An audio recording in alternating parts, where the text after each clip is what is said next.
Hi hello ఎలా ఉన్నారండి? బాగున్నారా మీరందరూ? నేనైతే ఇప్పుడు పొద్దుట 6:30కి లేచాను. లేచి బయట మొత్తం తుడిచేసి ఆ కచర మొత్తం ఎత్తేసుకొని తర్వాత బకెట్తో నీళ్ళు తీసుకొచ్చి మొత్తం గుమ్మం అంతా కడిగేసుకుంటున్నాను అనమాట. గుమ్మం అంతా కడిగేసుకున్న తర్వాత ఇంకా మరి వేరే బకెట్తో నీళ్ళు తీసుకొచ్చి గులాబీ మొక్కలు ఉన్నాయి కదా వాటికి కూడా వాటర్ పోసేసుకున్నాను. పోసుకున్న తర్వాత అది ఆరుతుందని అంతలోపు నేను వెళ్ళి ముఖం కట్ట కడిగేసుకొని స్నానం చేసేసి వచ్చి ఇప్పుడు మొత్తం సామాన్లన్నీ తోముకుంటున్నాను. అయితే ఇవి వేసేసిన సామాన్లు అనమాట. నేను నైటే క్లీన్ చేసేసుకుంటాను. అయితే నిన్న నైట్ క్లీన్ చేసుకోలేదు. అయితే అవి రాత్రి పురుగు పట్టిన బియ్యంకి పురుగు పట్టేసాయి అనమాట. అవి బియ్యం పని చేసేసరికి చాలా టైం అయిపోయింది. ఇంకా నిద్ర వచ్చేస్తుందని అవి మొత్తం అలాగే వదిలేసి పడుకోడిపోయాను అనమాట. అయితే ఇప్పుడు మొత్తం అవే సామాన్లన్నీ క్లీన్ చేసేసుకుంటున్నాను. ఇవన్నీ క్లీన్ చేసేసుకున్న తర్వాత ఇవైతే మొక్కలకి మొన్న కొత్త మొక్కలు పెట్టామన్నమాట. పెట్టిన మొక్కలకి త్వరగానే పూలు వచ్చేసాయి. ఇప్పుడైతే బయట వాకిలి మొత్తం ఆరిపోయింది. అయితే ముగ్గు అయితే పెట్టేసుకుంటున్నాను. నేనైతే పెద్దగా పెట్టను, చిన్నదే కదా ఇది గుమ్మం అనేది. అయితే చిన్నగా ముగ్గు పెట్టుకుంటాను. ఇంకా వచ్చేవాళ్ళు పోయేవాళ్ళు బాగా తొక్కేస్తారు కదా అనేసి చిన్నగానే ముగ్గు పెట్టేసుకుంటున్నాను. ముగ్గు అయితే పెట్టేసుకోవడం అయిపోయింది. ఇప్పుడు పాపకి వంట ప్రిపేర్ చేయాలి కదా.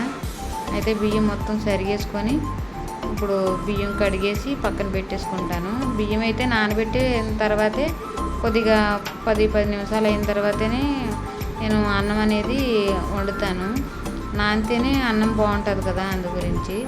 అయితే ఇప్పుడైతే పప్పుచారుకి కందిపప్పు అనేది వేసుకుంటున్నాను. అందులో ఉల్లిపాయలు, టమాటాలు, పచ్చిమిరపకాయలు వేసి పొయ్యి వెలిగించుకున్నాను. అన్నం కూడా వెలిగించేసుకున్నాను. అన్నం ఈ రెండు అవుతూ ఉంటాయి. ఇంకా మిగతా ఆ పనులు అవి వంట పొయ్యి మీద పెట్టుకొని ఇంకా మిగతా పనులు అనేవి చేసుకుంటూ ఉంటాను. ఫ్రిడ్జ్లోని ఇవి కూరగాయ బుట్టలు అనమాట. ఇవి కూడా మొత్తం అన్నీ క్లీన్ చేసేసి మొత్తం పక్కన పెట్టుకుంటున్నాను.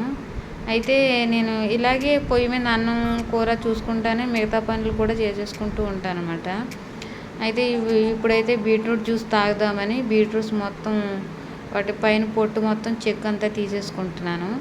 తీసుకున్న తర్వాత మొత్తం చిన్న చిన్న ముక్కలు కోసేసుకొని అప్పుడు ఆ ముక్కలన్నిటిని మిక్సీలో వేసుకుంటాను. అవి చిన్న ముక్కలు అనేవి నేను అయితే పెద్ద మిక్సీ జార్లో వేసుకోను. చిన్న మిక్సీ జార్లోనే వేసుకుంటాను. 2-3 ట్రిప్పులు వేసుకుంటాను. నాకు పెద్ద మిక్సీ జార్లో వేసుకుంటే నలిగినట్టు అనిపించదు, అందు గురించి. అయితే చిన్న మిక్సీ జార్లోనే 2-3 ట్రిప్పులు వేసేసుకొని అది మొత్తం అంతా పోసి వాటర్ పోసేసి జల్లెడతో జల్లించేసుకున్నది మొత్తం మొత్తం వడగట్టేసుకొని తీసేసి మొత్తం అంతా కూడా నేను జ్యూస్ అనేది తీసేసుకుంటాను. అదంతా పొట్టు అంతా మిగిలిపోయింది పడేస్తానమాట. తర్వాత అలా డైలీ 1 గ్లాసు లేకపోతే 2 గ్లాసు తాగుతాను అనమాట. మిగతాది మిగిలింది ఉంటే ఫ్రిడ్జ్లో పెట్టుకొని తాగేస్తాను.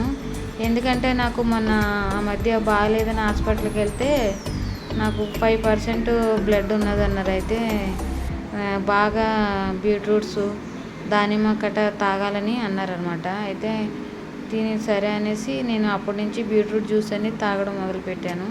పప్పుచారు, అన్నం అయితే అయిపోయింది. ఇప్పుడైతే టిఫిన్ క్యారేజ్ మొత్తం కట్టేసాను అనమాట. కట్టేసిన తర్వాత కూరగాయలు అయితే తీసుకొచ్చారు. ఆ కూరగాయలన్నీ పాప అయితే స్కూల్కి వెళ్ళిపోయింది కదా. అయితే ఇప్పుడు కూరగాయలన్నీ మొత్తం దేనికి అది సపరేట్ చేసేసి పచ్చిమిరపకాయలు తొడుగులు గట్రా తీసేసి ఇంకా దేనికి అది సపరేట్ చేసి సపరేట్గా పెట్టేస్తాను అనమాట. బెండకాయలును కూరగాయలు అయితే వంకాయలు, టమాటాలు, పచ్చిమిరపకాయలు, కొత్తిమీర, ఇవి క్యాలీఫ్లవరు మొత్తం ఇవన్నీ తీసుకొచ్చారు. దేనికి అది పెట్టేసుకొని ఫ్రిడ్జ్లో పెట్టేసుకుంటాను. ఫ్రిడ్జ్లో పెట్టేసుకున్న తర్వాత ఇంకా మొత్తం పనులన్నీ క్లీన్గా ఎక్కడికక్కడికి పెట్టేసుకొని చేసుకుంటాను. ఇప్పుడైతే టైము కరెక్ట్గా 10 అవుతుంది. 10-11 వరకు అవుతుంది అనుకుంటాను ఆ పని. ఎందుకంటే 10 అవుతుంది ఇప్పుడైతే. ఇంకా పప్పుచారుకి బీరకాయలు అనేవి పొట్టు తీసుకొని కూర వండుకోవాలి కదా, అందు గురించి. ఈ కూర వండేసరికి 11 అలా అయిపోతుంది.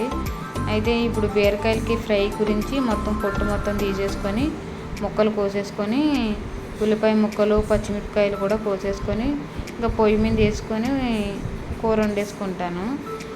అయితే పప్పుచారు సింగిల్గా అనేది తినరు, అందు గురించి మాకైతే పప్పుచారు సింగిల్గా తినడానికి ఇష్టపడరు. ఏదో ఒక కూర ఉండాలి, కనీసం ఆలుగడ్డ ఫ్రై అయినా లేకపోతే ఏదో ఒక కూర అయితే ఉండాలి. ఇది అంతా కచ్చరంతా ఎత్తేసుకొని బయట పడేసి వచ్చేసరికి మొత్తం కూర అంతా అయిపోయింది. వంటలో అన్నీ అయిపోయిన తర్వాత ఇప్పుడు నేనైతే ఇంకా నిన్న ఉతికిన బట్టలు ఉంటే ఆ బట్టలన్నీ ఇస్త్రీ చేసుకుంటున్నాను అనమాట. బట్టలన్నీ ఇస్త్రీ చేసుకొని ఇవైతే మా పాప వాళ్ళ స్కూల్లోని బతుకమ్మ సెలబ్రేషన్స్ ఉన్నాయంటే రేపు వేసుకొని వెళ్ళడానికని మొత్తం హాఫ్ సారీ మొత్తం అంతా నేను ఇస్త్రీ చేసుకుంటున్నాను అనమాట. అయితే ఇస్త్రీ చేసుకున్న తర్వాత మొత్తం నా డ్రెస్సులు కూడా ఉన్నాయి, నా డ్రెస్సులు కూడా ఇస్త్రీ చేసుకుంటున్నాను. మొత్తం ఎప్పుడు ఇట్లానే నేను 2 రోజులకు ఒకసారి ఇస్త్రీ అనేది చేసేసుకుంటూ ఉంటాను. నేను వారం రోజులు అలాగా అయితే ఎక్కువ డ్రెస్సులు అయితే చేసుకోలేను, ఎందుకంటే టైం ఎక్కువ పడుతుంది కదా. 2 రోజులకు ఒకసారి, 1 రోజుకి ఒకసారి ఈ డ్రెస్సులు అయితే చేసేసుకుంటూ ఉంటాను. మనకి ఇస్త్రీ చేసుకోవడం ద్వారా కొద్దిగా నీట్గా ఉంటాయి కదా, అందు గురించి నేను 2 రోజులకు ఒకసారి అయితే సింపుల్గా అయిపోతుందని నేను తక్కువ బట్టలు ఉన్నప్పుడే ఇస్త్రీ అనేది చేసుకుంటూ ఉంటాను అనమాట.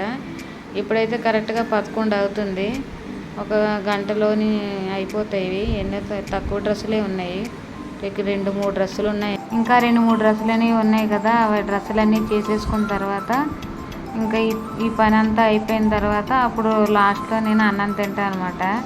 నాకైతే అన్నం అనేది ముందు తినాలనిపించదు, పనులన్నీ అయ్యే వరకు నాకు తినబుద్ధి కాదు. పనులన్నీ అయిపోయిన తర్వాతే నేనైతే అన్నం తింటాను. లేకపోతే నేను ముందుగా తిన్నానంటే పని అయితే చేయలేను, బద్ధకం వచ్చేస్తుంది. అందు గురించి నేనైతే మొత్తం పనులన్నీ చేసుకున్న తర్వాతే నేను అన్నం తింటాను. మీరు నాలాగే ఇలాగే పనులన్నీ అయిపోయిన తర్వాత అన్నం తింటారా, లేకపోతే మొత్తం ముందు తిని తర్వాత పని చేసుకుంటారనేది కామెంట్ చేయండి. నా వీడియోలు అనేవి నచ్చితే లైక్ చేయండి, సబ్స్క్రైబ్ అయితే చేసుకోండి. ఎందుకంటే నేను మొన్న నుంచే ఏదో యూట్యూబ్ చేయాలని చాలా రోజుల నుంచి నేర్చుకొని నేను యూట్యూబ్ అనేది మొన్న నుంచి ఒక 20 రోజుల నుంచి స్టార్ట్ చేశాను అనమాట. నాకు తెలిసిన విధంగా నేను అనేది ఇలా వీడియోలు అనేది ఏదో ట్రై చేసి వీడియోలు అనేది పెడుతున్నాను. అయితే నా పనులు అయితే ఇలాగా రోజు చేసుకుంటాను. సరేనా, బాయ్.